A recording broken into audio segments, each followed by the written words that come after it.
Oh, I I'm sorry, I'm nervous. No, I thought we weren't saying OnlyCans. Can we do that one again? Yeah, see, it is hard. No, so that Ciara is the first and last guest we're ever going to have.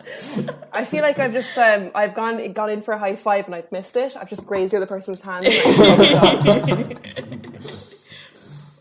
So welcome to the 4th or 5th episode, depending on what way you look at it. So as we explained in the last episode, the recording for the future episode. What? The recording for D got corrupted through no fault of anyone's. David. It could have happened to anyone, but we're a unit, we're a family, and as a family, we all take on the responsibility of the recording. I think it would be wrong to harbour resentment against David for fucking up, because you know what? We're all family. So here we are re-recording it, and we thought it would be a good idea, instead of just us pretending like it's new information that we've researched about D, which is Disney, we would present the information to our very good friend Ciara, who is here to listen to us talk about Walt Disney and anti-Semitism and potentially... You forgot the term, didn't you? Yeah. What are you thinking of, Dave? That's it. That's the one. What word? What was the other Gay term? coding? Gay queer coding. coding. Queer coding. Oh. Do you know that one? No, guys, I am looking forward to some education. interesting. I am down. So that's... I'm very surprised none of you heard of this word. But what is it? Like, is it gay coding? Is it like gay people signaling to each other, I'm also gay in like a world that's heteronormative? That's guessing? Oh, that was the hanky code. Okay. You missed that one. Did you not listen to episode 3 quarters? Oh, it's all coming out now. I'm catching up. It's been a busy few weeks. So, as always, I'm your host, Luke Gallagher. David O'Connor. Oh, then I have to be myself. No, It's okay, be Ciara. My name's Ciara. Can I say Kate? Yeah, that's fine. And I'm Kate Murphy. Thanks for having me. Thank you, Ciara, for joining us. Do you know, actually, just a side note, Disney was one of the few words that I recognised before I was able to read. We had a magnet from Disney World, and I didn't know it was a word, but I could recognise it from the way the D symbol is done. I knew that was Disney before I could read, so that's Did you ever notice how that also doesn't look like a D? Oh my god, I was going to say that. Like, I thought it was like a C, but I knew it was Disney, so I was like, I don't know my letters that good yet. Like, fuck it, maybe there's some new cursive that, like, there's a capital letter and it changes the form. I just thought of that there, like the D in Disney. It looks like a backward C with an L. It really does. My brother's first letter that he could write was M for McDonald's. So that's promising. McDonald's helping literacy all across Ireland. Isn't that another thing that's like the most recognised brands are McDonald's and Coke, because it's in every country? Makes sense to me. So this is just Disney's history of gay coding or queer coding and why it matters. That was the name of the article I looked at. I actually didn't really find out why it matters, but we thought it was important. So on Wikipedia, our favourite source of information, queer coding is defined as the subtextual coding of a character in media as queer. So it's like the gender or sexuality is not explicitly confirmed, but it's kind of hinting towards that they're either queer in some sense or another. This is discussed widely in academic research of the media portrayal of LGBT people using queer theory or gender studies. And then, do you know what queer baiting is? Pretending you're gay to get somebody I like you. know what queer baiting is, Luke. Oh, do you? It's when you're like, oh wow, that guy is hot. Or like hinting towards a gay relationship or a gay character in general, being like, oh my god, here we go, it's about to happen, and then it doesn't happen. Or it happens and it's so small it's insignificant. Yeah. So there'll be an example of queer baiting in a minute. But queer baiting is basically when you're queer coding very, very purposely to get queer people to be interested in your thing. Right, okay. Without actually then giving the representation that they were promising. So, like, there was theories that the other one. Elsa, Yeah. that one. That she was going to have a lesbian relationship in the second one, and then they just kind of like let those ones fly, never confirmed, never denied, just because they were like, oh yeah, like if you want to go watch the movie, then that's how you'll find out. Is she gay in the second one? I never saw Frozen 2. No. But she doesn't get with anyone. She just loves doesn't. herself. She just doesn't like people, right? She could be an asexually romantic representation. But is it just coded? Or is it just coded? But also, to Seemed be really aromantic, into you her have to. mom. No, both their parents are dead, right? Isn't the In people? the second one, there was No, aren't the two girls in Frozen? Aren't they Tarzan's sisters? And then like Tarzan's parents got into that shipwreck and then landed on that island. And I Tarzan. think That's a theory, yeah. Yeah. I think they were like, yeah, that's what happened, but that's never going to come up in any other. Like, I think the director of Frozen was like, You know what yes. that was? That was Tarzan baiting. Straight up. Straight up, that's what it was. How many Disney movies have Tarzan baited? That's what I want to know. Where's that article? Besides Frozen, is there any other examples of that, Luke? Yeah, so most of them are kind of coming from far enough in the past. So queer coding is mainly with villains. So like the 1989, The Little Mermaid, Ursula. This one was later confirmed to be directly inspired, but at the time they didn't confirm that. But she's inspired by a drag queen named Divine, or Harris Glenn Milstead. So like I looked up a picture just to kind of see the comparison between the two of them, and like that's what it actually was inspired by. There was people who were working on it who knew of this drag queen at the time, and he had died just the year before, so it was kind of like to honor him, but it wasn't confirmed at the time because it was, just going into the 90s. It's not. They weren't It's gonna not very. outwardly say. It's not very honorary if you don't acknowledge who the person was. Though. Yeah, I think it was the people who were like on the design of it were the ones honoring it by putting him into the work, but it wasn't Disney. But Disney then later confirmed, like, oh yes, our design team did purposely design Ursula after this drag queen, to honor the drag queen Divine. But then at that point, it's like it wasn't Disney doing it; it was just people who designed Ursula and came up with the idea of her. Little Mermaid that came they out. put it. The Little Mermaid came out what 97? I think was it 94 or 97? 89. Oh really? Gosh. What? It's- Yeah. 81. Wait, it came out in the 80s. Well, yeah, the end of the 80s. And then when 89, did that's it. Disney confirm that yes, the inspiration for that character's design was this drag queen? I couldn't find that. There was no definitive point where they turned from saying nothing about it to being like yes. There didn't seem to be any come out about it. It was just eventually they stopped denying it or something. That's almost worse. That Yeah. they didn't be like, okay, fine, you caught us. It was just a weird time in history. We didn't want to say it. That they just stopped denying it. Well, it's Yeah. that kind of goes back to our conversation last weekend, and I was saying that don't celebrate or big companies that start cashing in on it, the trans movement, because Yeah. they're the first people who'll deny it or denounce it if it affects their bottom line, as Kate said last week. They're, and that's why I'm asking, how long were they saying fuck no? It was totally our own idea, no drag queen was involved. And then they were like, actually, we're really into drag queens as our inspiration for movies, so that's actually how we found it, because they're just really LGBT friendly. Disney was founded on the idea of trans people. That's us, yeah. That's really interesting. The second one then was Scar from The Lion King. So that was this one I thought was kind of loose. They were talking about the sassy sarcasm that he kind of walks around in. The idea that he is more feminine than his brother. Yeah, oh my gosh, now that I'm thinking about it, because I was going to say that perhaps is that not Jeremy Irons' flamboyancy just naturally coming from the voice actor adding something of himself into the character, but when I think about it, even as a kid, there was something about Scar that he wasn't he wasn't as manly or liony as Mufasa. Yeah. And now I'm starting to think, holy fuck, maybe Disney has been drawing this parallel between being gay and deviancy, like Ursula, Scar, Yeah. is like all these like gays and their terrible ways. I don't know. That's kind of fucked. Yeah, that's exactly what kind the of article was fucked. saying as well. Gays then- and their terrible ways. What an incredible podcast name. We're rebranding Queer Tales. I like the new logo, Luke, you have for Queer Tales. It's very, Yeah, very that's much sleek. better. Very sleek. I like it. Sorry, Ciara, we have a rule that we don't bring up I bring it up every Queer episode. Tales. Oh, okay. Can Do craft. they not?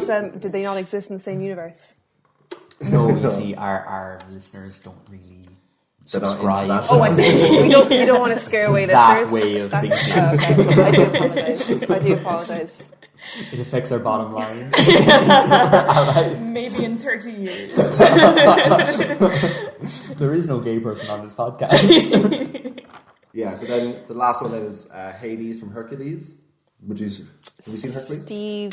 Steve. By the way, we're drinking during this podcast. If anyone wants to know what the constant crashing is, it's just us drinking. I thought I'd get away with that because we can cut it on our audio side because you were okay. Not anyway. anymore. 'Cause Yeah, Ciara's it's brought it my up. fault. And everyone took a swig after I said that, by the way. I haven't seen not Tarzan, Jesus, Hercules for a while. Is it Steve Buscemi who plays Hades? It's like a really well-known voice actor. I don't have that written down. Shit, I think it is. Yeah, there's Jamie, can you look that up for us? No, it's James Woods. who are you? He's also doing? in Is that Family Guy. Sorry, is that a Joe Rogan reference? Okay. That was Joe Rogan reference Oh. for all our Joe Rogan fans out there. That's gonna fit into the What algorithm was the real Joe good. Well done. A Joe Rogan inspired podcast. What's a Joe Rogan reference? Joe Rogan's Jamie. like aide on his podcast is or his researcher is called Jamie, and he's like a big fan favorite. James Woods is the guy who James plays, Woods, okay. He's the guy that they hate in Family Guy. Yeah, the yeah, James Woods He plays high. himself in Family Guy. Very good. So I know James Woods. I was going to make the same exact argument for Jeremy Irons' flamboyant character, or just like quirky actor. But I actually watched Casino the other week with my parents. It's a Robert De Niro film, like it's like a mob film, and he's in that, and he doesn't have any kind of flamboyancy about him in that role. And there's something about Scar and Hades that are just like, I don't know what the word I think is. Hades But in particular, I do agree with that one. what's the word? Because I want to say gay, but it's not gay. It's like there's like this kind of affect the way they speak. I'm not saying camp, but it's like something that's not stereotypically what we would consider a stereotype of like being masculine. It's something. Something. There is a else. word for it actually. That I think that Yeah, I can't find the word, but it's. I don't know it. Like a macho-ness. Yeah, like No, they're it's not. like they're the not like Mr. femininity Macho or that they- something. Oh, they are Yeah. effeminate. So like the article kind of goes on then to explain kind of how it works, and the why it matters. He did explain it. Never mind. Sorry to the person who wrote this article. Who wrote it? So their big thing. I didn't take down his name because I didn't like the way he wrote. He was very just negative, and I was like, this should be a little less biased, shouldn't it? Yeah, fair. I don't like it. He's not getting credit. Fuck him. It's definitely he? It was, yeah. Okay. Yeah. Okay. So yeah, his big thing was like there's a pattern of effeminacy among Disney villains, painting their traits and goals as villainous, like in the case of like Ursula and stuff like that, and then glorifying masculinity in male heroes and pushing traditional gender norms in general. It was kind of like the idea of why gay coding is bad. It's like the villains are always going to be the effeminate one, the less masculine one. They'll look sickly as well, so like Hades and Scar, trying to represent gay people without giving them the proper representation. We also don't want that representation of like, oh, we're going to be the shitty ones in comparison to the perfect ideal of what a man should be.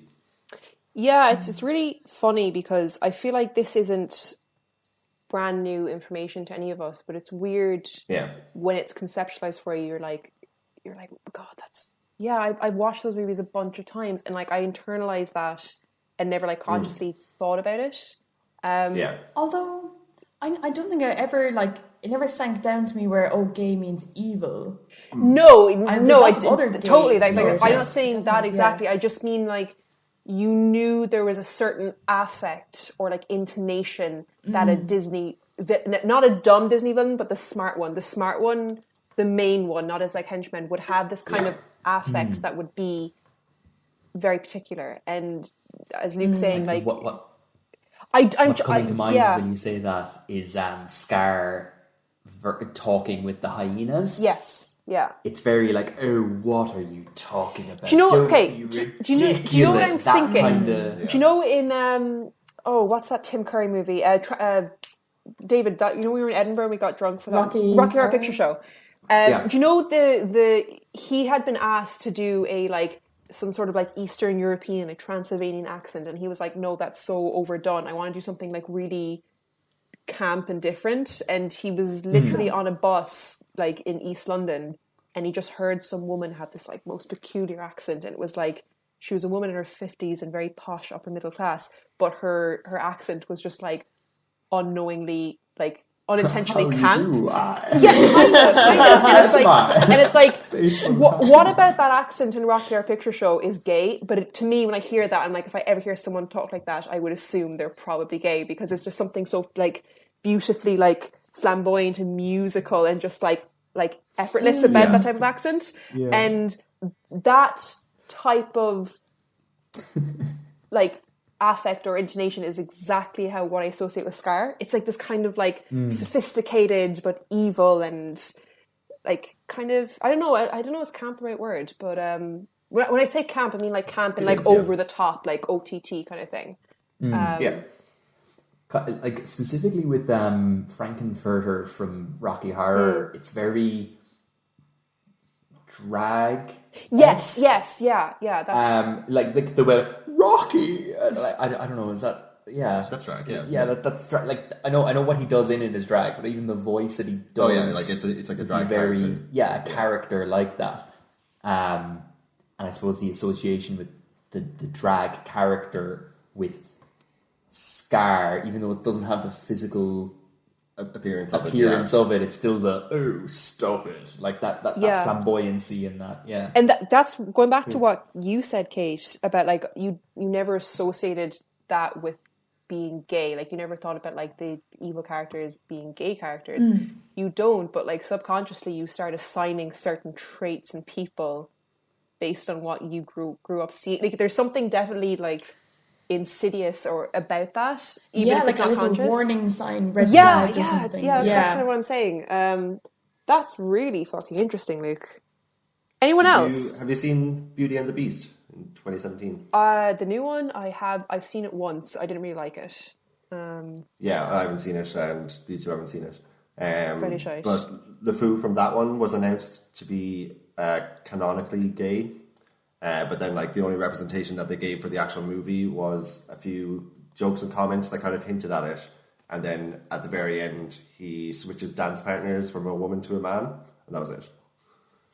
Yeah. After so that's what we mean by queer baiting, where they were like, "Oh, like you're gonna have great representation in this movie," and it's like, "Here you go, this is your great representation that we promised." and another thing that Disney did in terms of like, oh, great representation is in the lead up to the rise of Skywalker, they had a lot of like cast and like interviews and stuff being like, oh, about like LGBTQ plus representation in their movies, and will there be any in the new Star Wars? I'm like, yeah, actually, we have our first on-screen homosexual kiss in the movie, and everyone was like, oh my god, it's going to be Finn and Did Poe. they use the word This is homosexual? Did they say we're going to have a homosexual? Probably, Or which is same kind sex, of maybe same sex, but they were like, oh my god, everyone at that point was like, oh, it's Finn and Poe, and all the YouTubers went off and like, this is going to be amazing, this is going to be fantastic. And at the end of the movie, when they beat the Emperor, they land like, yay, we did it, and like there's people talking, and in the background, two girls hug each other and kiss. And that's it. That's the first on-screen gay couple. Yeah, it would have been and they made interesting. such a big deal about it. Yeah. Okay. I haven't seen the last Star Wars film, and I barely was paying attention because I already hated the second one when we were 20 minutes into watching it. But Finn and Poe had reasonably good enough on-screen chemistry where I would have believed that they, rather than just like shipping two people together for like the benefit of the fan base, I thought that would have made sense to me. So did we. The LeFou thing is weirdly because he's a villain in Beauty and the Beast, so that's also just kind of compounding what we've just said about that Disney only seems to be comfortable making bad guys in their narratives. Yeah, anyway. And that one was kind of worse then, because it was the character that they confirm is gay is going after this really masculine character that he's like following around and he's in love with the whole time as well. Yeah, that's true. But yeah, so then like some of the other representation, like there was 2004, The Princess Diaries 2. I assume you've seen that one. I watched that a week ago. I watched that right now. So the scene where they're doing Tinder but like with a cinema screen. Yes. So isn't there like the one comes up there and they're like, oh, he's very attractive, and it's like his boyfriend thinks so too. Yeah, the guard says his boyfriend, and then they go, preach, like say it true, say it loud. I'd like to point out that I think for the majority of the list that Luke is about to do, in the first recording, he was like, okay, David and Kate, have you seen this? No. Like, okay, have you seen this? No. Oh, you definitely seen this? No. It was quite disappointing, actually. Yeah, so this time I'm just going to go through his ears. I'm unemployed. All I do is watch Disney Plus, so there you go. Most of the next ones are TV shows, and I don't think any of us have really watched them. 2004 and 2019 was the first time a gay character ever said "I'm gay" in a Disney movie or show. And then that was Andy Mack. I don't know that show. And was that person allowed to? So let's say Hannah Montana, you had multiple times where people kissed or made out, and movies the same, like Princess Diaries, there's a make-out scene in that. Has there been a time where there's been like a gay kiss, a gay make-out scene, and not like a gay kiss like you'll find the one eventually, but it's not me, and here's a really sweet goodbye peck in the cheek. I'm talking about like actually showing a bit of sexuality on the screen, because an hour and 53 minutes into the Rise of Skywalker. here's my thing, is that I think that for Disney or a lot of these like networks, a gay kiss is the equivalent of like, over the top boob action for like a heterosexual person. Like that's the level of like, oh, that's not okay for kids, we better put an R rating. Like I really think that like they're not treated the same at all. That like we're so used to like from a really young age coming across content that's like age appropriate, where there's kissing and it's normal. Like you see it at the end of the movie with the princess and prince, but if it's two blokes, it's like, oh well, that's for, what's the PG rating when you're over 12? Like just, so they understand, because it can be very confusing for kids. Like that kind of bullshit starts being said, and it's weird. Yeah. It's just, I actually thought that Frozen she was lesbian. I actually thought you told me that, Dave, because you were really into those films for a while. I think it might have been that I thought leading in, people were saying it, and I'm like, that's a weird thing to start saying, so it might be a leak or something like that. That would be interesting. But no, it was as Luke said, it was queer baiting. Okay, sorry. So I went into the different, like, I suppose, business strategies and stuff that Disney has done over the years, and the most like influential one, I suppose, to like everyday life was copyright. So what I focused on was the copyright aspect of it. So like before, it used to be as soon as the author died, for whatever bit of intellectual property, be it a book, a movie, anything like that, play, that's when it would become public domain. Then they extended it to 50 years. Sorry, they extended it to 25 years after the author dies. So things like, Arthur Conan Doyle died, and then Sherlock Holmes came into the public domain 25 years later. That was grand. But what happened was Disney were like, oh shit, Mickey Mouse was created in, I don't know, let's say 1920 something. Earlier, probably. That's going to go into the public domain. What are we going to do? So the Copyright Act of 1976 was highly motivated by Disney, like wanting to Mickey Mouse not be brought into the public domain, essentially. where they changed it to the life of the author plus 50 years instead of 25 years, or 75 years if the work was owned by a corporation. Oh. Can't So they what just it is transfer can't they just transfer the rights to family? Isn't that how? Like, isn't that what Tolkien's family did? Like, they still have the rights to his like books. And So stuff. Tolkien specifically, I think, is benefiting from Disney doing this because it's applying to. They're doing it for Walt Disney, but as an aside, it's also applying to Lord of the Rings. Okay. So Lord of the Rings is another maybe 20 years after Mickey Mouse, essentially, is what we're looking Is at. it when were the Lord of the Rings books? Because it wasn't 50s? was it though? It was Because written in- Tolkien fought in World War One, and wasn't that like all his inspiration for the? So The Hobbit was written fairly soon after World War One, I think. Okay. But the Lord of the Rings specifically was like the 40s. Oh my god! So he actually did them in chronological order. That's so impressive. Because usually prequels are like an afterthought. Yeah, as far as I know, he gosh. wrote The Hobbit as like a book and then elaborated on it. But he had the whole world brought him. He wrote the language. He was the first ever author to. He came up with what we think of dwarves in fantasy. So when you think dwarves, like living in a mine, and elves and stuff like that, he came up with all that, which is really interesting. 1954. 54, Sword of the Rings, was it? Yeah. Yeah, but I think he came up with the idea in 1930 something. Or Yeah. 1916, yeah. He had it cooking for a while before he started writing. So Disney were like, unreal, 1976, grand, we're fine for another 25 years, essentially. This would be great. But then the time frame came along and they were like, oh no, it's 1988 now. What are we going to do? So they brought a act to Parliament, essentially. What country? Which was in the US. So to Congress. Which was like, hey, Europe already has this law for copyright, so we should probably align ourselves with that, shouldn't we? That would be great.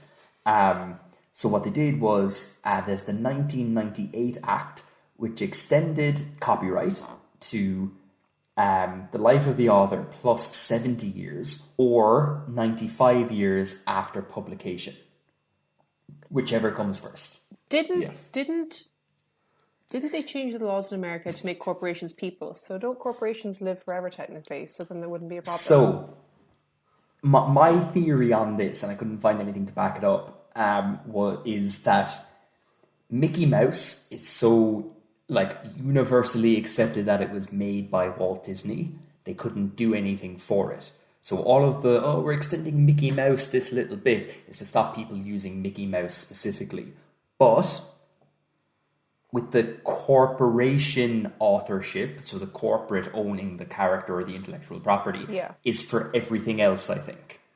Okay. So they're like, okay, fuck it, we're going to lose Mickey Mouse in 70 years, but we'll have 120 years of Goofy and Donald Duck and everything else, and Disney in general and all our other movies and stuff like that. Or 95 years after publication. So 95 years on from the first instance of whatever character is when it's going to go into public domain as of now. Yeah. That was running out in 2019. As of January 1st, 2019, Disney have officially run out of time to extend Mickey Mouse any further. And in 2023, Mickey Mouse is public domain. Public domain means that if I wanted to, I could pitch a show to Netflix that was about Mickey Mouse. And make profit, yeah. And make profit from it. Okay. So I could say, hey, I have a great idea for a Mickey Mouse show. Can I do it? And Netflix would say, yeah, absolutely, that's public domain. Same way anyone can make a Sherlock Holmes movie right now if they want to. There's no rights or copyright or anything like that. Anyone can make it. Anyone can make Macbeth. Anyone can make Romeo and Juliet. All that kind of stuff, essentially. Isn't Happy Birthday in the public domain now as of like a year or two ago? Oh, cool. Yeah, recently, I think. Yeah, like before that, two, there was a 3 whole years. thing where you couldn't sing Happy Birthday in movies without paying. Okay, does royalties. anyone here know of a movie where they do sing Happy Birthday? Because I feel like I've seen Happy Birthday song in a movie, but I can't picture it. It's never the Happy Birthday song. It's something else. It's Yeah. always like I never noticed. Make a Wish because they've already sang it, and it's like Yeah, or something like that. Yeah. yeah. They just skip over that part. That public domain stuff is really interesting. Yeah, who gets to own what? Yeah, it's. But then, like, parodies are allowed. Like, we think of South Park and... that's satire. true. Satire is in its own is protected. I'm pretty sure you can satirize anything legitimately, and that's allowed. But what's really interesting about satire specifically is YouTube. So a lot of people, if they're going to do a satire or something, unless they're South Park or something like that, or Family Guy or whatever, will do like a spoof or something like that on YouTube. But the way YouTube works to stay friendly with all these companies and ad revenue and stuff is they don't have someone checking all of these copyright claims. They'll just say, yeah, 100% that's copyright, cool, and it's taken down immediately. So if I worked for Disney, or if I worked for Sherlock Holmes or the Arthur Conan Doyle estate, and there's a YouTube video talking about how shit a character Sherlock Holmes is, and Arthur Conan Doyle should never have made any money off of it, I could go, I don't really agree with that, and press a button that copyright strikes that video. And that's an automated system. So it's not like someone in YouTube will then look at it and be like, "Oh my god, yeah, that's Someone will look at it on appeals though. So like, if it's like flagged for copyright, it'll be taken down straight away. But then the person who published the video can appeal it, and then someone on YouTube will look at it, and it goes back up. Now the issue with that system is that the person will lose revenue on that video for the time it was suspended, and usually majority of the revenue you make as a YouTuber on a video is in the first like 48 hours.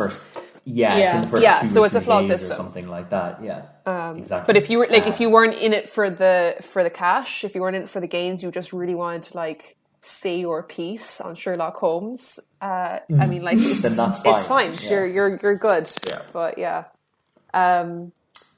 What else I have?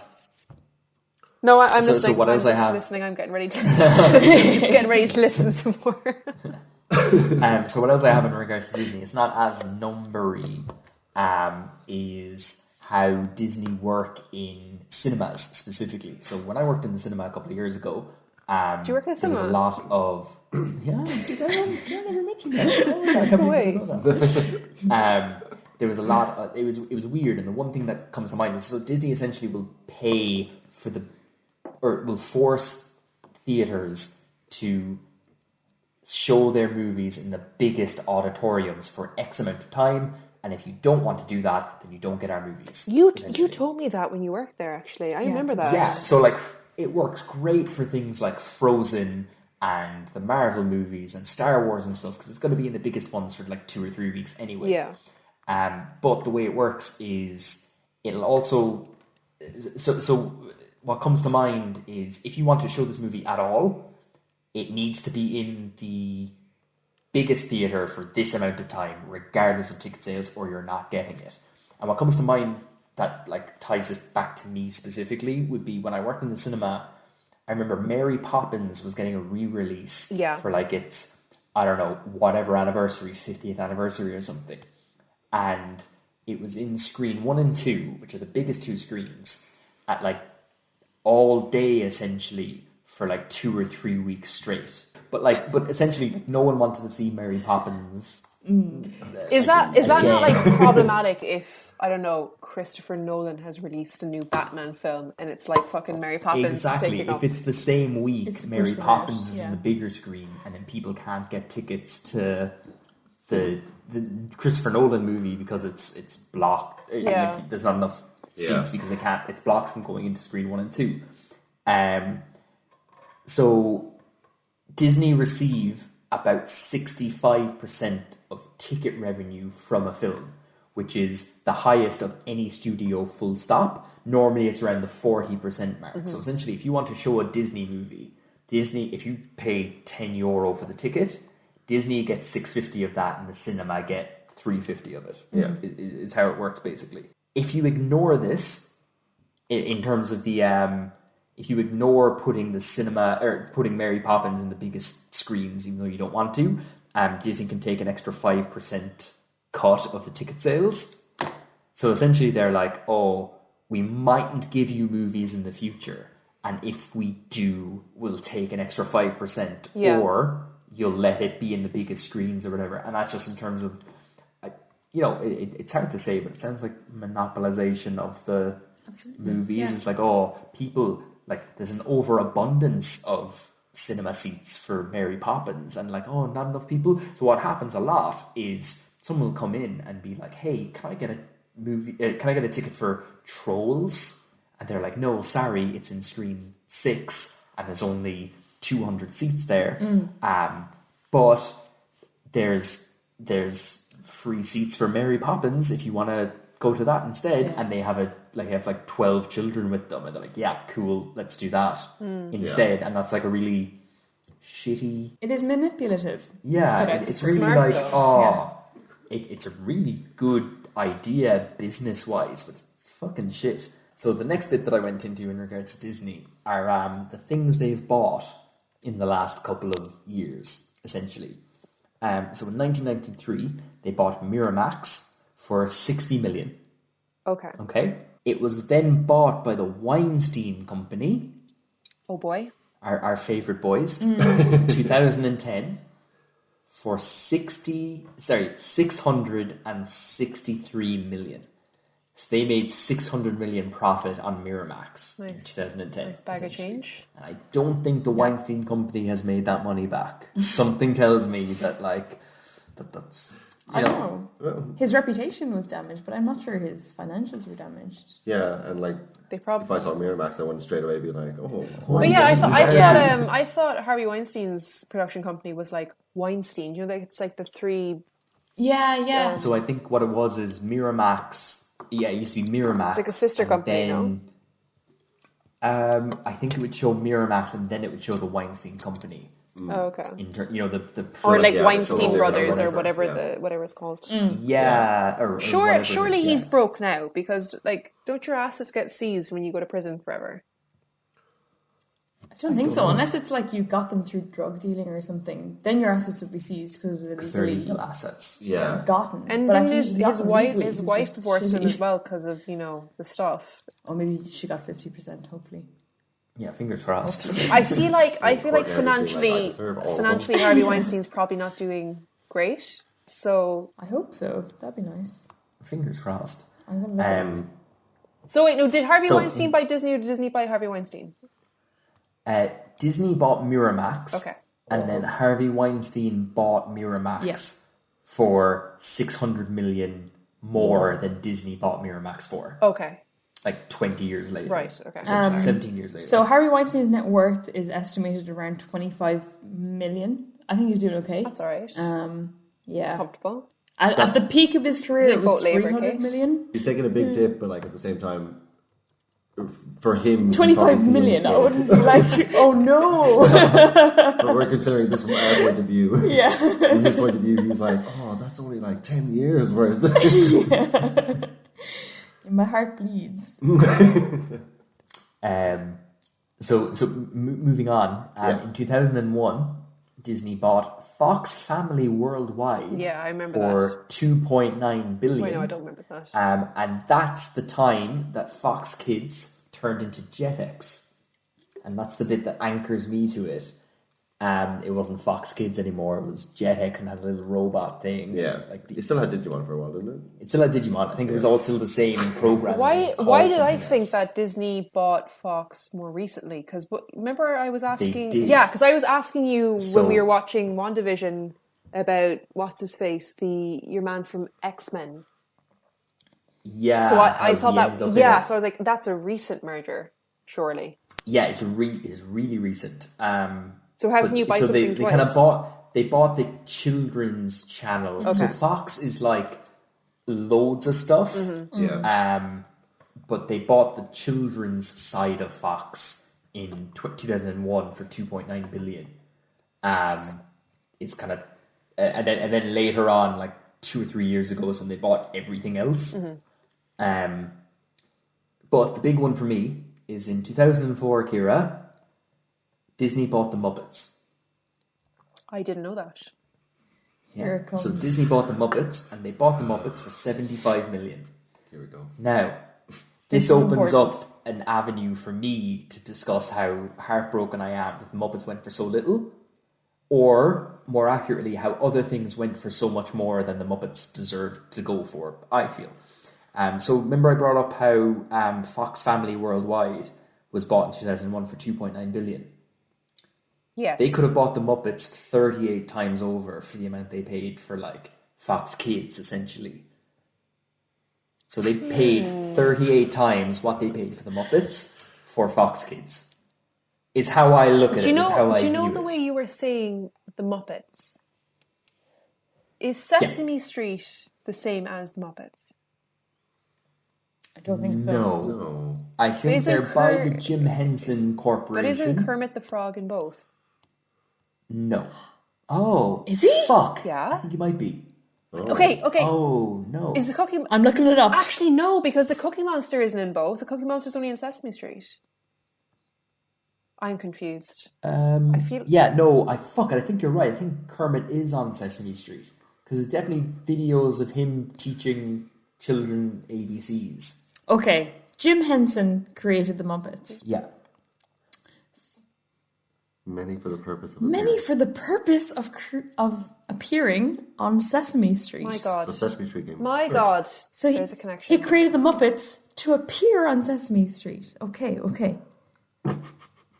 We're going to go through his whole Wikipedia. Yeah. Wikipedia is the best source. Oh, no. Because Jim Henson, the creator of the Muppets, Muppets. was initially reluctant to work on Sesame Street, but joined due to the social concerns of the time.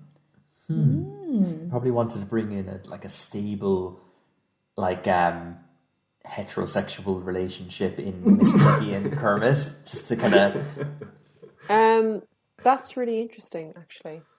I think we just turned this Speaking podcast. of the Muppets, in my personal opinion, the best Muppets movie out there at the moment is and always will be Muppets Treasure Island. And if you haven't seen it, it's streaming on Disney Plus. Go ahead and watch it. It's a good time for all the family. And Tim actually- Curry is in it. Muppets- If you're a Rocky Horror Picture Show Ciara fan. is actually from Disney and promoting it. Yeah, I'm actually a Disney rep. That's She why heard our I'm- first yeah. episode. That's why I'm Muppets Treasure Island is really good. It's amazing. I much prefer the Muppets that came out in 2010-ish, though, because I think that's like a... 2010, what was that one? It was the one with Jason yeah. Segel in it. Yeah. I think it's really good. Marshall from Harry Yeah. is in it. Moving on to the big one. In 2006, they bought Pixar for $7.4 billion. Yep. Okay? That's fair. They many could have months? bought the Muppets 98.66 times over. Okay, but Pixar. Wait, yeah, it's wait, Pixar, go back. so- I actually wasn't listening. What year did they buy the Muppets? They bought the Muppets in 2004, Okay, so and they bought Pixar in 2006. with the exception of Muppets, there's actually a few Muppets movies. Muppets Christmas Carol and Muppets Treasure Island are two phenomenal films, but I think both those movies were made for TV. Most of the commercial success that the Muppets has received has been since they've been bought by Disney. So that's probably why the intellectual property, was a bargain because Go on. most of their big movies were after Disney had bought them. So you pay for After 2004. Is that not because Disney has the bigger platform because they had more money to begin with? But There was some distribution. regardless, the success of the Muppets, if they were only so successful before being bought, then you'd only pay for do you know what I mean? Like Pixar was legitimately, potential, though. they had the potential, which is why they bought them. But you pay for how successful it currently is. It's a difference between buying a player for a rugby team who's already won a few Grand Slams versus someone who's fresh out of college. He has the potential to win a couple of Grand Slams, but you're going to pay a lot less for bringing over a contract of someone who's straight out of college playing rugby versus because they don't realize their worth. Exactly. So the Muppets, they didn't realize their worth. and they probably made their money back and then They some. haven't proved their worth. They did. I think they did. I think David's right. they- No, not with the Prove their Muppets. worth. I meant the rugby Oh, places. yeah. This is a grander discussion from the last episode. But Pixar would have, you know, proved itself as quite a substantial So studio. there's a whole thing with Pixar before Disney ended up buying them. So While we're on Pixar did a short called Out that came out in 2020 that we still haven't watched. And it's about a guy who comes out. But he also moves out. It's a beautiful title. Yeah. Yeah. He moves out and like it's just about his life and how he got over to it. But gosh, I actually don't know what it's about. I didn't read that yeah, much about we it. need to watch it. It's called Out. It's about coming out for some gay guy, and Pixar are doing great, and I love them. It's a shame that Disney owns them. Yeah. What was the controversy, Dave? So the saga of Pixar and Disney starts in 1995. So Pixar are like, hey, Disney, we have this amazing new type of animation that's essentially computer animated, like just children's movies, cartoons, essentially. Before that, it was all the 2D one, and then they're like, hey, it's called Toy Story. What you think? It's going to be great. Yeah. Disney are like, cool, we'll distribute that and 5 more of your movies, and at least one sequel Yeah. to Toy Story, because we like Toy Story so much. And that'll be the deal. So essentially, in 1995, Disney was like, cool, we'll slap the Disney logo at the front, and you'll be in all our cinemas, and we'll get all of the, like, you'll be in screen 1 and 2 for 2 weeks and everything like that. It's going to be a Disney movie, so people are going to fucking love it. Your criteria is you need to make 4 original movies for us, and you need to make 1 sequel to Toy Story.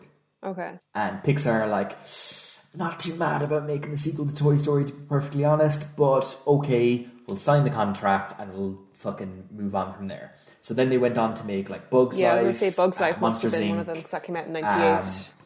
and Toy Story 2 eventually. Yeah. And then in 2004, their deal was coming to an end, and Pixar were like, cool, do you want to renew the deal or what do you want to do? And Disney were like, cool, we'll renew the deal, but we want way more sequels. You've made so many more like profitable, franchise-worthy things, and we want more of that. And Pixar are kind of like, not too sure of that, to be perfectly honest, so we'll actually leave it.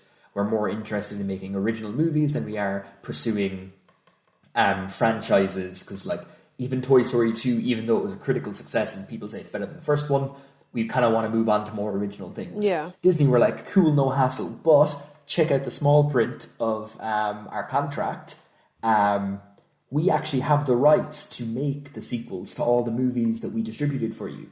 So even though every movie you make from now on, we have nothing to do with it, we can make sequels to whatever we want. So we're going to make Circle 7 animation, and we're going to make a Toy Story 3, and there's nothing you can do about it. So you can either be involved in making Toy Story 3, or you can let us do it what you want. Did Pixar do were it? like, yeah, so Pixar sold in 2006. So in 2004, that's when Disney were like... So there was 2 years where no Pixar Disney movie came out, because they were in the midst of negotiations. And then Disney were like, well, look, we have the rights to Toy Story, and that's kind of all we care about. We can make a few Monsters, Inc. if we want, and maybe Bugs Life, who knows. You can be part of this or you can't, it's up to you. Here's our offer for 7.4 billion or 98.66 Muppets. What you want to do? And Pixar were like, okay, fine, we'll sell. And then Pixar took over the creation of Toy Story 3. And that's why there's so many sequels to Pixar movies now. Yeah. Like Incredibles 2, Cars 1, 2, and 3. Yeah. All That's that jazz. interesting. Really fucking shady. It is, but Yeah. it's actually really interesting because and you it's- think about the signature that Pixar had. Because when I was younger, I would have always associated Pixar as like the new up and comer. Like it was way more futuristic because, like, what's that period called? Like, what's the 90s Disney movie period? It's like, is that the golden age? Oh, it's like the Renaissance? Maybe, yeah. Like, whatever Beauty and the Beast is, that's like 97. Yeah, no, they call it the Disney Renaissance. Where like, Disney Yeah, Renaissance, but okay. if you I was like, no, that's not what you're taking. Yeah. The river Renaissance. It was Beauty and the Beast and Botticelli. They were both around the same time. But when I think of like, so my favourite Disney movie would probably be Beauty and the Beast, the 97 movie. But if you compare the graphics of that with like the graphics from Bug's Life, there's no comparison. And I always felt like Disney to me was like my parents watched movies from like the 70s that were Disney, and it was like that was like this old school kind of way of storytelling, and then Pixar was like really sharp and new. And it's kind of funny because when I think of all the sequels in Pixar, there's definitely like not integrity missing, but there's something that's like they're not really passion projects like Cars 2 and 3, Monsters University. Yeah. Or just Cars 1 in general seems to be a bit... Cars 1 was good. Maybe I'm misremembering it, or maybe I'm getting... It was okay, I remember haven't seeing seen Cars 3, but I've seen the second one. Like Cars 1, if you were young enough, you would enjoy that. If you like Cars, and like I don't think any of us here particularly do. Kate loves I love Lamborghinis. Cars. I love the red ones and the blue ones. But yeah, so I think Cars was actually quite good, but Cars 2 and 3, they don't put heart into the sequels except for Toy Story. Because that's their like passion project where they're like, we really don't want this one to be fucked up, so we have to do this one right. Yeah, and it's so interesting as well because they were so not strict, but they were so like, we don't want to make sequels, we just want to make these original movies with like interesting premises, and if they work, they work. And they worked 110%. And then like that little, well, we're making Toy Story 3 with or without you. And that's so...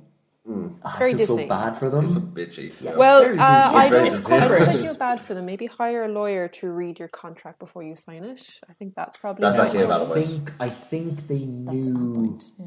I think they knew that was part of the contract. But I they don't want to didn't say ever that Disney expect it tricked to- them into the small print or something. I think they knew that was part of the contract, but they were like, They won't do it we'll without cross us that bridge kind of when thing. we come to it. Do you know what's? And maybe we'll make enough original content that they'll be like, cool, keep making original. But Disney were like, nah, Toy Story is marketable. Yeah, or and you it's have literally like... about toys. And Disney love making toys for It's merchandise. Yeah, it's because merchandising Merchandise, exactly. can just really pay the bills. So like the Avengers, they make more money off of their merchandise selling Avengers toys than they do the movies. well, sorry, the 1,000-fold. original Star Wars movies made a killing. Star in Wars their, as in well. their merchandise because Yeah. didn't George Lucas hold on to the merchandising rights even after he? Even after he sold... Oh, I don't know about that, actually. I think Disney bought the merchandising rights, but I remember there was a thing in the original contract with whoever Produced, distributed the original that he held on. Star he held Wars. on to that merchandising rights. George Lucas held on to that, and he made a fortune off of it. What's really interesting as well, going back to like the 70s when Star Wars first came out, loads of people didn't believe that Star Wars would be successful. So loads of toy companies and stuff made like some toys and like some merchandise and stuff like that, but they didn't do the mass production that they should have done for like a blockbuster hit like people do nowadays for like Avengers and Marvel movies and stuff. But what happened was, obviously Star Wars New Hope came out, everyone went fucking mental, bought all the toys, and then that Christmas, toy companies were like, well, fuck. Yeah. We don't have any toys for these children. Everyone wants Star Wars toys. What do? They had like an empty box campaign where on Christmas morning, the year that Star Wars came out, loads of children went downstairs, opened up the presents, and it was just an empty box with like a little certificate saying this is like a thing for, like, this is a certificate stating that you will get a Luke Skywalker action figure as soon as it's available. Yeah. Because Santa has such high demand for Luke Skywalker, he wasn't able to get one for everyone. And that's Kind of thing. what the Star Wars Christmas And that- specials were about as well. It was about selling merchandise to kids. Yeah, 100%. That's what all the new Star Wars movies are about as well. Speaking of Marvel and Star Wars and everything like that, in 2009, Disney bought Marvel for $4 billion. Yeah. How many Muppets is that? That's 53 Muppets. They could have bought the Muppets 53 times over. Yeah. Well done. I actually already caught on and I was kind of like, will I bother? And I was like, yeah, go on. But what's interesting about that is Marvel had previously partnered with Paramount Pictures to distribute the movies. So part of that, Disney also had to buy out the distribution rights for Marvel from Paramount as well for 115 million is what they had to pay. But Paramount pulled a sneaky back in 2009 and were like, hey Disney, you can have the distribution rights, but you can't have the distribution rights for the Hulk. Oh, those snakes. So fucking if you want to make a Hulk movie, no matter what it is, we get to set the price and we get to distribute it and we get to make the fortune. Yeah. And at the time Disney were like, oh yeah, whatever, that's fine. But now they're fucking kicking themselves because the Hulk is one of the only original Avengers left. Yeah. And they can't make a movie about the Hulk without Paramount getting the distribution rights for it. So if Disney were like, oh, we're just going to make a Hulk movie tomorrow, Paramount will get millions off DVD sales. Oh, why? But why not though? Why not push it out there anyway? Because they can make money off the merchandising sales that will vamp up from making the movie. They could, but I reckon Paramount is holding firm, being like, Disney are gonna at some point Disney are gonna want to make a Hulk movie, and when they do, we're gonna say, yeah, like fuck it, yeah, another 4 billion there, Disney, and we'll sell you the Hulk, and Disney might do it. This ties into Disney wanting to buy Spider-Man about a year ago. So about a year ago, Disney were like, hey Sony, we want to buy Spider-Man off you, please, because Sony had the rights to Spider-Man, and Sony were like, no problem, absolutely. 5 billion, please. And Disney, as far as I know, considered it. Yeah. Because they were like, but Disney make money off of all the Spider-Man toys. Mm-hmm.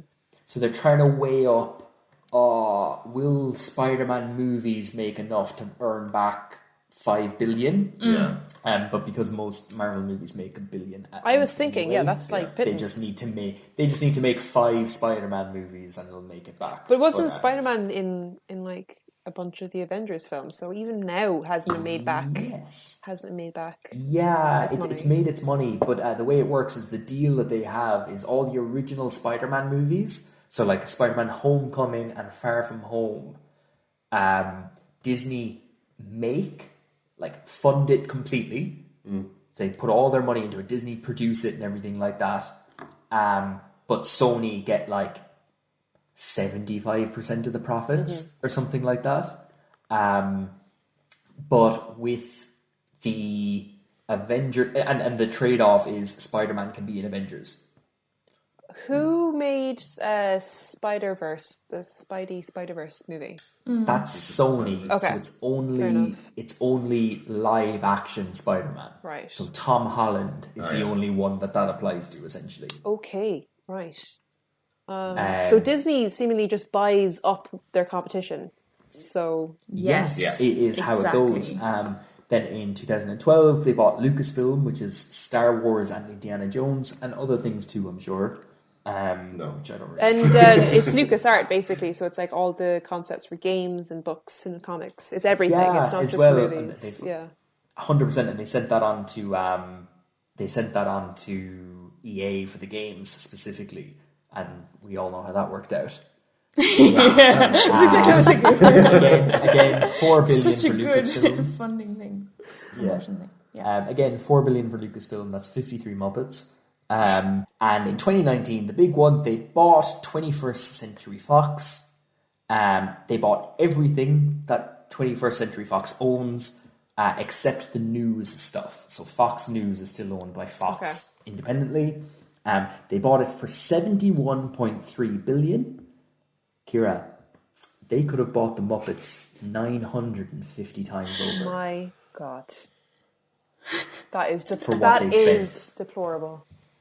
Jesus. Right. They spent way too much on the Muppets.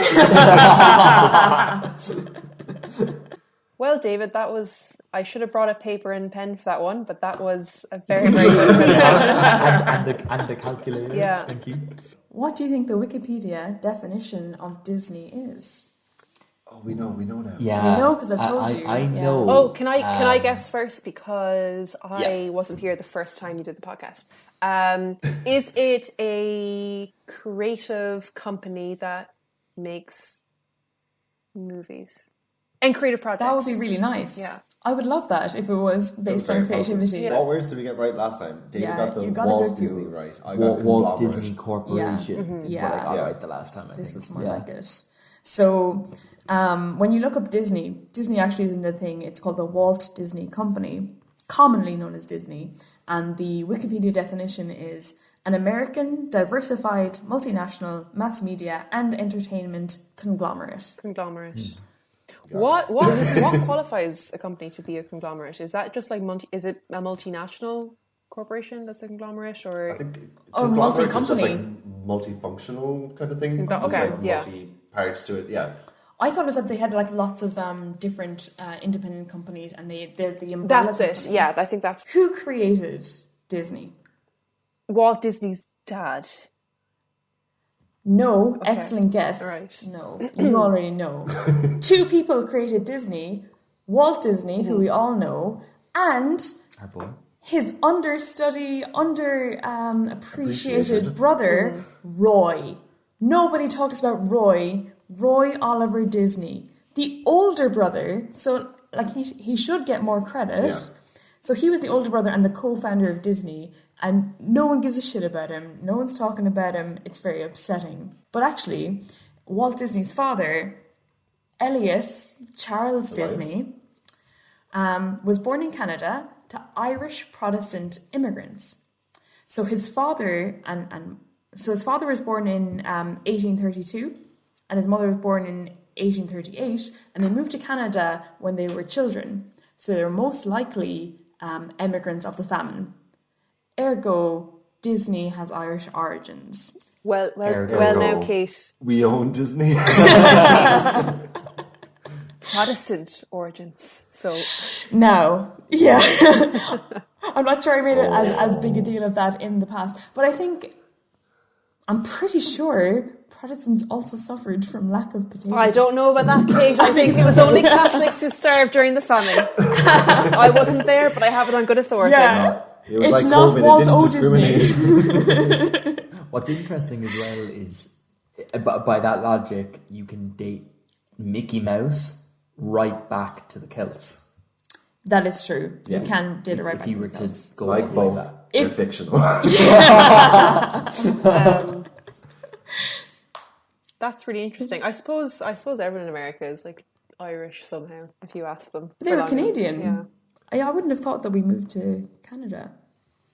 But I think Elias, I'm not sure how to pronounce his name, Charles Disney, he was an ardent socialist. So he was part of the socialist movement in Canada. He was a former businessman and farmer with little success. His life biography on Wikipedia is like, he tried to find gold in 1878, didn't work out for him. Then he bought a rake of land in Kansas and he tried to live as an orange grower, didn't work out for him. But then he went back to his father's farm, but then he built the railroad in someplace famous. This is really and classic then, American, like the Orange Farm, like that's from Of Orange Mice and Men. Farm. That's like a classic, Gold and Rush. then the Yeah. Gold Rush, then the He had to like move back to his parents' place and work on his father's farm. With the train then track, he went the- and built the railroad. Jesus. Yeah, his contract ended there, and then he became a professional fiddle player, and that didn't work out for him. And then he went back to his dad's farm, and then he became a mailman, and then he became another orange farmer in Florida, which failed again. Okay, unlucky. And then his Wikipedia article ends with, "Oh, unlucky, Elias, you were an unsuccessful person in self-employment, but at least you had Walt. At least your entrepreneurial talents passed on to Walt Disney." Did Wikipedia say that? Which is, Is that actually what Wikipedia well, said? I'm paraphrasing, Not but the yes. exact wording, but that was, the general Yeah, it was gist. like, well, at least his entrepreneurial talents passed on to his progeny, something like that. Okay. So I was going to which say, is kind I was of going to ask like, upsetting. who edited that page. That's hilarious. Get them on. Yeah. But he had like How 5 different hard kids. would it be to be an orange grower? Like, surely you just buy up some acreage and water your trees. And surely the second time you do it, you got like your shit You down got this your stuff time. together. Like, Yeah. you figured out what it is that you fucked up the first time. Yeah, but no. No. Poor Surely anyways. it's not enough oranges. That's the fallback if you don't do it well. It's not enough oranges. He should double down and invest tenfold. It's like, you know, more into oranges. more oranges next time. That's it. But that little piece that's like, oh, at least he passed his entrepreneurial traits onto Walt. I would be incredibly offended because he had 5 different children, and basically the 4 that they actually care to give an employment status to have all had like independent employment situations. So like number 1 was like, oh, I can't remember, something like a mailman or something, but he was he was just a mailman. But the other guy was like, he was an independent auctioneer or something. And then both Roy and Walt were both co-creators of Disney. Yeah.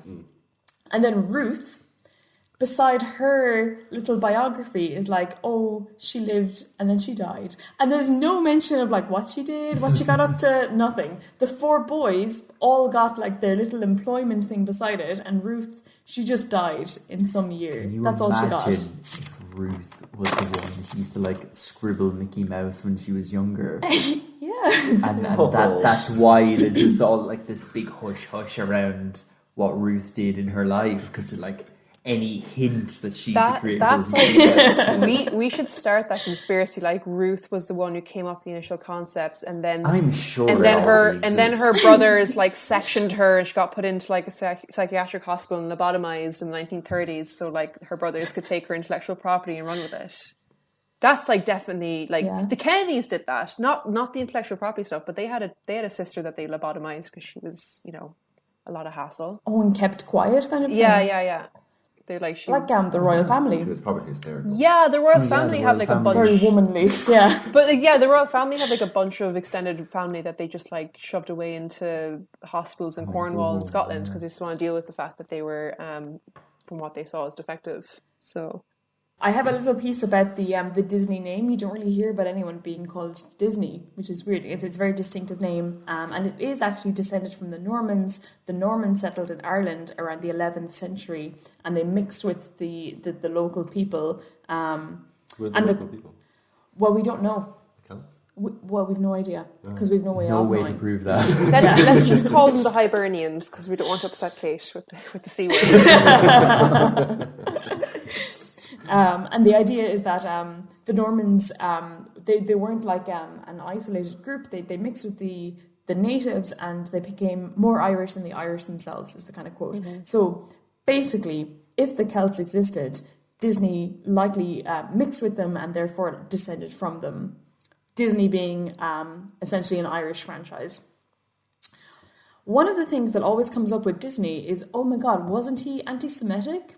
Yeah. It's a great question, and I definitely went into Wikipedia with this idea that I was going to unveil all of the anti-Semitism within Disney, and actually it was more annoying than that, at least via the Wikipedia narrative. So, obviously, with different Disney films, there were lots of ethnic stereotypes Jim Crow. of Jewish people, which are definitely bad. However, the name Art Babbitt, you need to remember, because he hated Disney, hated him, but he also said Disney never used any slurs or taunts or had like anti-Semitic behavior or vibes when he was behind the scenes. The Disney Foundation, at least, donated to Jewish charities. I'm not sure that really says a lot because you can donate to whatever you want if you have that much money. But they did employ Jewish people, some in very influential positions. So the main consensus, at least of the Wikipedia article, was that he was not actively anti-Semitic, but he was willing to be allied with people who were. And he didn't really care that there were ethnic stereotypes portrayed. So he wasn't anti-Semitic, but it would be hard to make the argument that he was actively anti-Semitic as well. Is anti-Semitic just Semitic? No. What does It's Semitic pro-Semitic. mean? Yeah, I think when you Semitic initially... Jewish and pro-Semitic is pro-Jewish and anti-Semitic is anti-Jewish. So, like, you can be racist, and then there are people who aren't racist, but they don't really care, or they're not going to intervene if their friend says something racist. Okay. That's that kind of middle group that Disney kind of falls into for anti-Semitism. But David's asking But then about there are the root another word. group of people. David's asking Oh no, like... Kate Oh, decided, the root. Kate Oh, decided sorry. to skip past that because she was like, I don't know what that means, so I'm going to run past it. Is Semitic another word for Jewish? I think so. I think Yeah. it's like... It's something to do with being Jewish. Or maybe the religion or the race, I'm not sure. So basically, like, there's no evidence that he was, like, proper shit, but there was evidence that, like, he didn't really care. Yeah. So he wasn't an ally. yeah. You know all those politicians in the States that are like, oh, I don't like the Muslims? Yeah. Yeah, sure, I guess. They're anti-Semitic. Oh, interesting. Yep. So relating to or denoting a family of languages that includes Hebrew, Arabic, Aramaic, and certain ancient languages constituting the main group of Afro-Asiatic family. So Arabic Middle East, being basically. included in that is Okay. really interesting. So You never see that word. yeah, Yeah. So I didn't know that. So That's Semitic is like that group of languages rather than a race of people specifically. America definitely doesn't know that. Afro-Asiatic. So somewhere between Africa and Asia. Middle East. Yeah. So Middle East. So a lot of politicians are anti-Semitic. Yeah, but really interesting. That's really interesting. But basically, from okay, nothing more than a Wikipedia search, it doesn't seem like there are obvious indicators that Walt Disney himself or and therefore the Disney company were anti-Semitic in the anti-Jewish understanding. Yeah, That's our basic that's interesting. end point. Yeah. Yeah, which is really interesting. In fact, what they did have was a cartoon, a Donald Duck cartoon that was anti-Nazi. So there is a Donald Duck cartoon that's called Der Führer's Face, which was pro-war, anti-Nazi, and it won an Academy Award. Not very anti-Semitic, but definitely like pro the American agenda at the time kind of thing. What's kind of interesting is that it was banned from Russia in 2010 for being part of extremist material. They have a national list of extremist material, and they were like, yeah, that belongs there. So the guy who uploaded it to whatever, I assume some Russian guy uploaded it to the internet, he got a 6-month suspended sentence. It's not a particularly harsh sentence either. But in 2016, that decision was reversed, and they were like, actually, there's not really... You can't be too extreme when it comes to being against the Nazis. Yeah. So that's quite recent. I said this on the deleted episode, I'm going to say it again, but I just love that, The like, lost clearly, episode. yeah, that's clearly someone cared so much about this episode to go back and be like, no, we're getting this, like, off that list. We're going to have this in Russia. Walt Disney himself was a Democrat until he starts making money, and then he's like, do you know what? I'm a Republican. Republicanism is kind of cool. And then he becomes a Republican in the 40s. And what happens is his brother, Roy, is like, do you know what? We're after losing a lot of money on Pinocchio and Fantasia. They're box office failures. So what we're going to do is do heavy salary cuts, and we're going to do a public stock offering. But what happens is the animators are not very cool with all of these salary cuts, because not only are they getting a salary cut, also Disney, Walt Disney himself, is kind of shitty to employees. So he's got a high-handed, insensitive manner of dealing with staff. And this leads to the 1941 animators' strike. And I just want to highlight that one of the animators is called Art. Like, that's his name, Art. Art Babbitt. It's pretty cool. Art Babbitt. Luke remembered it the last time. I'll give you kudos for it again. Yeah, I should have had a gold star. This time I can read it.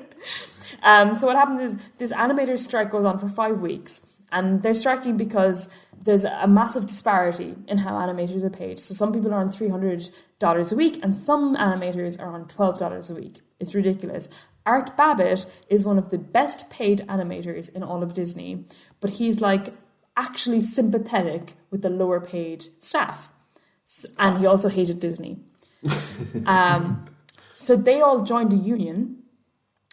And Walt Disney is pissed off about this. He has this kind of idea that his studio, that it's his own studio to run, and the employees should be grateful for the studio space that he's providing them. So a lot of people of his animators left to go to MGM or to Warner Brothers, and the ones who stayed are treated with contempt. And in a letter to someone else, I can't remember, he fires some of them, and he says to this person he's writing the letter to that he got rid of the chip on the shoulder boys and the world owes me a living boys. Mm-hmm. This is the way he sees workers. He also believes that communism played a role in the strike. So he starts a campaign to blacklist the participants of the strike. So, for example, Arthur Mason Hyneman gets fired. Hyman. And he gets Hyneman, I think. So he gets fired and he gets removed from the Fantasia credits that he was a part of. So Disney is quite angry about this. He's also a founder of the Motion Picture Alliance for Preservation of American Ideals, which is, as it sounds, an anti-communist group. When the strike happened, Disney testified before this is a big institution to remember, so you should remember it, the House of Un-American Activities Committee. So there's actually like this group set up by the US Congress that's trying to target un-American activities, which is essentially a code word for communism. Was this the group that was like really active trialing people during like the McCarthyism era? Is that the same group? I'm not sure. Okay. I couldn't say yes in case I'm wrong. Yo, this is the editor's note to say that Ciara is correct. But it sounds right.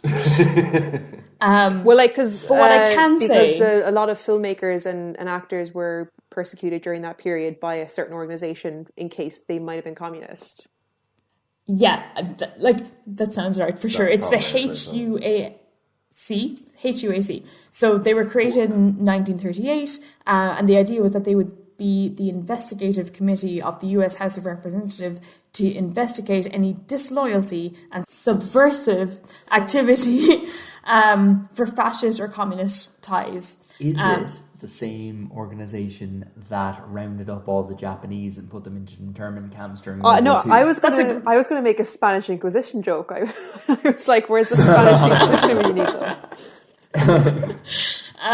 That's a great question, David. It's definitely not a question we brought up in the last recording of this. I'm glad you brought it up in the last recording because I was able to go back and make sure that I had my facts correct.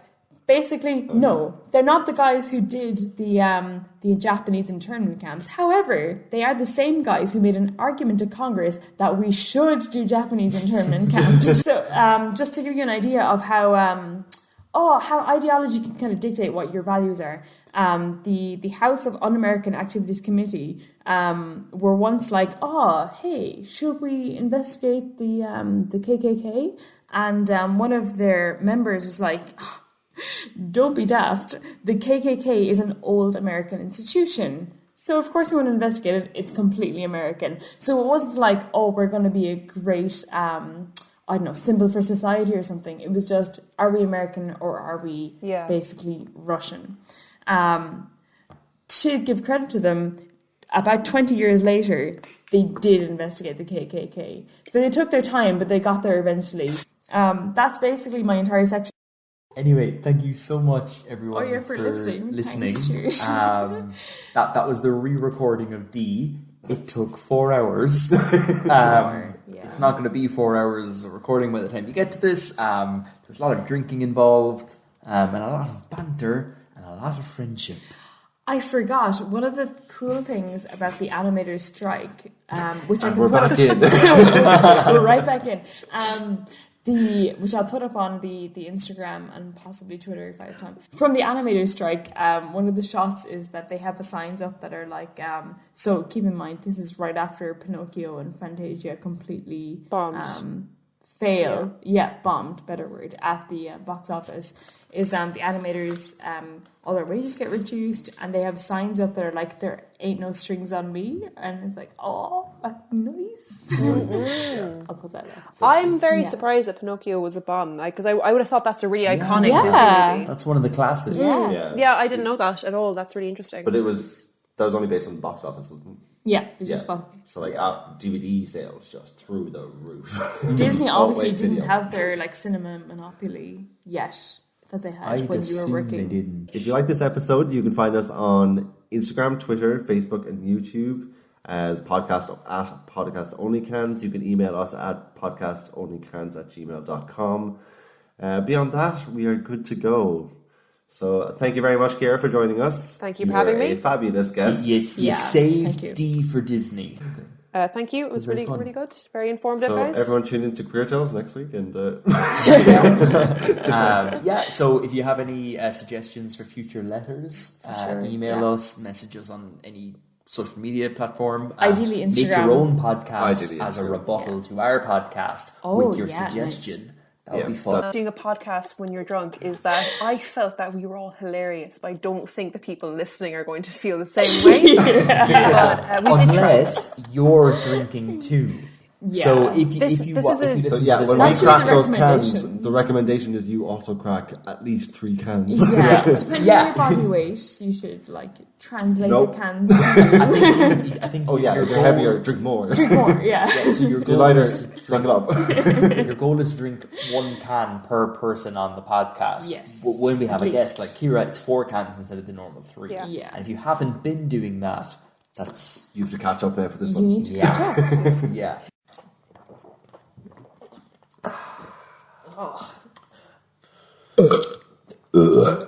And Are we doing- your mano with 13.5-inch stick, give me a call. No one's going to know about that, Luke, because we have to cut that part out.